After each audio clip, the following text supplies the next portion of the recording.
Deep in the Forbidden Forest, far from Hogwarts and even farther from the rules of the Ministry of Magic, the Ford Anglia learned what it truly meant to be free.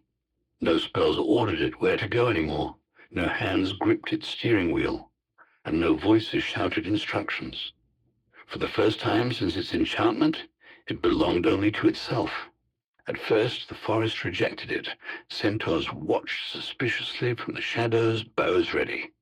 Spiders clicked their legs in warning as the car passed too close to their webs. Thick branches scraped against its dented sides, leaving new scars beside the old ones from the humping willow. But the car was stubborn.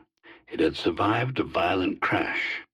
Angry letters from Molly Weasley, detention-worthy mistakes, and the deep embarrassment of breaking wizarding law in front of the entire school.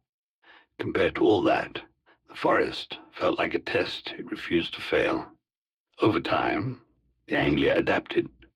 Moss crept over its bonnet like a second skin, dulling its once bright paint. Leaves filled its back seat, and small creatures sometimes hid beneath it during storms. Its engine no longer purred politely. It growled low and steady, like a creature that had learned to defend itself.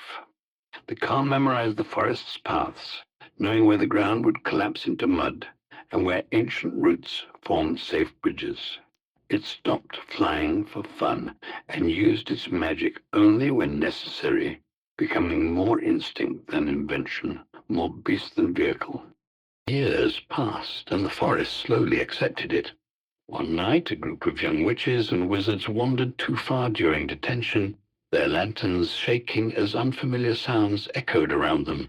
Snapping twigs, heavy breathing, glowing eyes in the dark. Panic spread as they realized they were lost. Just as fear took hold, headlights flickered through the trees.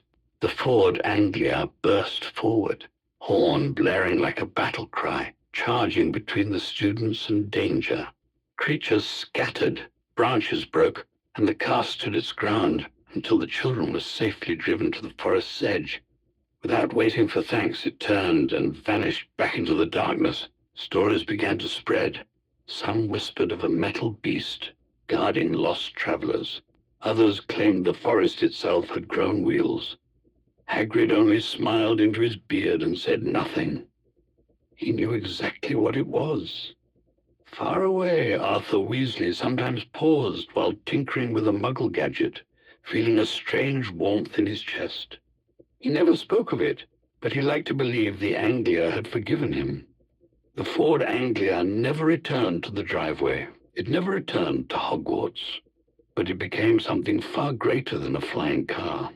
It became a legend, a reminder that magic, once given life, chooses its own path, and sometimes that path leads straight into the wild.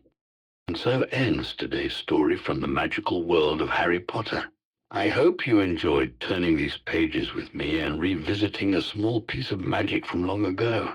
If you'd like to hear more stories like this, told slowly, warmly, and with a touch of nostalgia, be sure to subscribe and stay close.